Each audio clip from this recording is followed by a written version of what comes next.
40 दिन तक सहाबी एक खलीफा रसूल के घर का मुआसरा किए रखा बागियों ने। जी हाँ, किसने किया था? बागियों ने, बागियों ने, बलवाइयों ने। कितने दिन तक? 40 दिन तक। भाई 40,000 फौज कहाँ थी? सही बात है। अरे मुझे बताओ तो सही। हाँ? खलीफा वक्त संकट में और 40,000 फौज कहाँ है भाई? अरे खलीफा का बचाना तो जरूरी था। बिल्कुल। ख्वाह नबी की मैयत रखी रहे, खिलाफत जरूरी। क्या कहना है? वाह वाह वाह वाह वाह, खिलाफत जरूरी। अरे जिसके कत्ल का किसास के लिए सारी जिंदगी पीछे पड़े रहे, उसे बचाते वक्त कहां थे तुम? सही बात है। क्या कहना है? उस वक्त कहां थे? जब वो संकट में था, जब उसकी जान को खतरा था, तो तुम थे कहां? 40,000 की वो फौज कहां? किसका दिफा कर रही थी? जी, किसको बचा रही थी?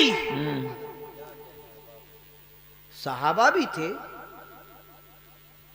ताबीईन भी थे, फौज भी थी। सही बात है। बेटे भी थे आपके। जी, हज़रत उस्मान गनी के बेटे भी थे, बेटे और दामाद भी था। दामाद का सारा खेलता है। वो दामाद जिसने बीवी के हक पर कब्जा किया था। जी, ये सब बचाने वाले थे कहां? जी, तारीख में अगर बचाव करने में भी किसी का नाम आता है, वाह वाह वाह वाह, क्या कहना है? तो सिर्फ 2 नाम जी, जो दरवाजे पर खड़े थे, पहरेदार बने, हसन और हुसैन अलैहिस्सलाम। क्या कहना है? बाकी और थे कहां? सही बात है। पता चला ये तो वो घराना है जिसने खिलाफत भी बचाई और खलीफा भी बचाए। क्या कहना है? अगर 40 दिन तक बलवाइयों की सामने से आने की हिम्मत न पड़ सकी, तो हसनैन करीमैन का खौफ था। वाह वाह वाह, जालिम आए भी तो पीछे से। कहां से आए? पीछे से। ये बात तो पीछे से बनाई गई है। जालिम घर में पहले ही से थे। सही बात है। अगर औराक पलटे जाएंगे ना तारीख के, तो सारे बुत ऐसे गिरेंगे जैसे काबे में गिर रहे थे। वाह। बीबी आयशा सिद्दीका रदी अल्लाह तआला अन्हा मक्के में, भाई मक्के क्यों चली गई थी? किसने उन्हें मजबूर किया था मक्के जाने के लिए? सही बात है।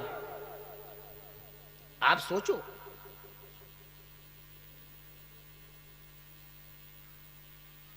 एक आम मुसलमान भी मस्जिद में जाकर बड़े अदब और एहतराम से रहता है। जी, बोलो, बेशक है नहीं है? जी, अल्लाह के रसूल अल्लाह ताला कुरान पाक में क्या फरमाता है? जी, इन्नमा यामुरु मसाजिदल्लाहि मन आमना बिल्लाहि वल यौमिल आखिर, कि मस्जिदें वो आबाद करती हैं, मस्जिदें वो ताबीर करते हैं जो अल्लाह और यौम आखिरत पर ईमान रखते हैं। मस्जिदें वही आबाद करते हैं जी, जिनका अल्लाह और यौम आखिरत पर ईमान था। उन्होंने मस्जिद नबवी बनवाई जी, उन्होंने काबा ताबीर किया, और जिनका ईमान न अल्लाह पर था न यौम आखिरत पर, जी, उन्होंने काबे के खिलाफ जलाए, वाह, मस्जिद नबवी में घोड़े बांधे। वाह वाह वाह। आप कह रहे हो कि वो मुसलमान थे? अरे शर्म नहीं आती? सही बात है।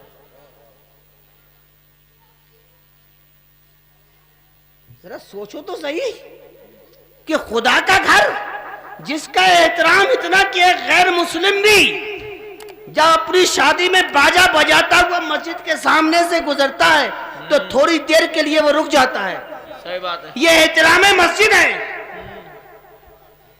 कमबख्त तो तुम्हारे दिल में इतना एहतराम भी नहीं था काबे का। अरे ये तो मस्जिद है, उसकी एक शाख है। सही बात है। शबी ये काबे की एक शाख है, समझो जी। और वो काबा तो खुदा का घर है। उस काबे के खिलाफ को जलाते हुए तुम्हें शर्म नहीं आई? मस्जिद में तुम्हारे घोड़ों ने लीद की, तब तुम्हें शर्म नहीं आई? क्या ये काम मुसलमान करेंगे? हाँ? कहां खो गए आप? अरे इनकी बातों में मत आओ जो मुहर्रम में आते हैं। समझ रहे हैं? ये तो जितना जिक्र कर भी लेते हैं ना, वो लिफाफा देख कर करते हैं जी। ये देना बंद कर दो आप, तो ये सब पक्के यजीद निकलेंगे। सही बात है, बिल्कुल समझे? निकल रहा है। मैंने वो एक मौके पे कहा था कि हुसैन गरना शहीद होते तो सारे मुल्ले यजीद होते। वाह वाह, ये सब वाह। यजीद बन जाते। वाह वाह वाह। समझ रहे हैं आप? बड़ी मोहब्बत है इन्हें यजीद से, कलेजे से लगाए फिर रहे हैं। आज भी उसका झंडा इनके हाथ में। दुनिया हुसैन हुसैन करती है, ये 9 मुहर्रम की रात को भी 10वीं शब में भी यजीद यजीद करते हैं। उसका ईमान साबित करते हैं, उसका ईमान साबित करते हैं। क्यों करते हैं? ये उसकी औलाद है भाई। हाँ, ये बोले ना बोले अलग बात है, ऐसे ही किसी को मोहब्बत थोड़ी होती है। सही बात है। हैं? किसी के बाप से आप मोहब्बत कर लोगे? इनका रिश्ता है भाई, इन्हें मोहब्बत है यजीद से। हैं? और कसम खुदा की, हम तो यजीद अगर जिंदा हो आज तो उसके मुंह पर पेशाब करवा दे बच्चों से, अपने कुत्तों से पेशाब करवा दे हम। सही बात है। हम उस मरदूद का नाम भी नहीं लेना चाहते। लेकिन बड़ी अफसोस की बात है कि कलिमा पढ़ने वाले, लंबी लंबी दाढ़ियों वाले, लंबे लंबे जुब्बे वाले, इमामे वाले यजीद यजीद यजीद यजीद, अब तस्बीह पढ़ रहे हो उनके नाम की। हम हुसैन हुसैन करें तो तेरा कलेजा फटे, जो इबादत है। और यजीद यजीद करना ये तो लानत है भाई। सही बात है। मरूनों का जिक्र करना भी अल्लाह के गजब की निशानी है। सही बात है। आपको कैसी मोहब्बत है अहले बैत से? सिर्फ झूठे दावे, और यकीनन बहुत झूठे झूठे दावे। तारीखों में खुर्द-बुर्द, अहदीस में खुर्द-बुर्द, मस्जिद के मिंबरों से झूठ बोला जाए। और झूठ तो झूठ है यार।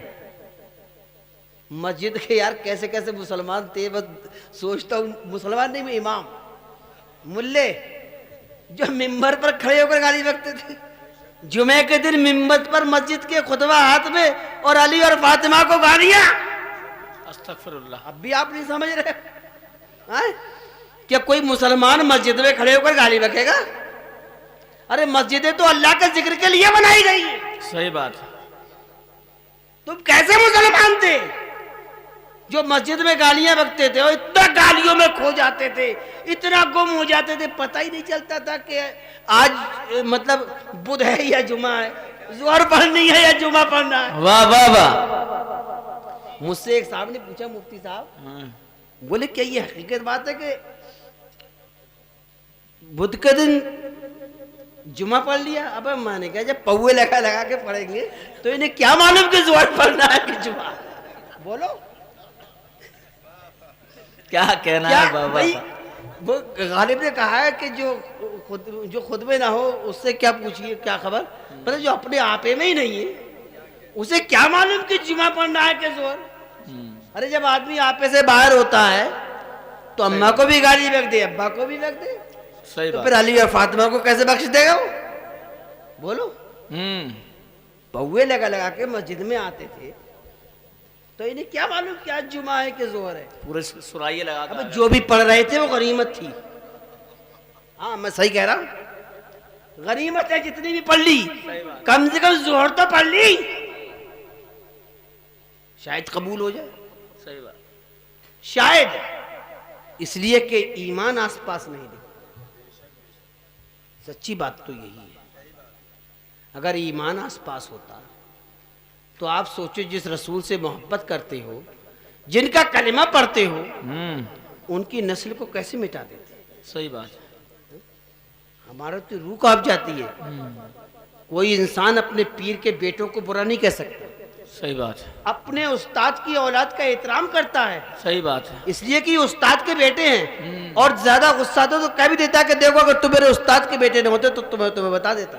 वो समझता है कि उस्ताद के बेटे, इनका एहतराम करना चाहिए। पीर के बेटे हैं तो इनका एहतराम करना चाहिए, उनके कदम चूमना चाहिए यार। लेकिन नबी तो तुम्हारी सारी उम्मत का पीर होता है। सही बात। कोई छोटा बड़ा हो, सबका पीर नबी, और नबी की औलाद पूरी उम्मत के पीरजादे।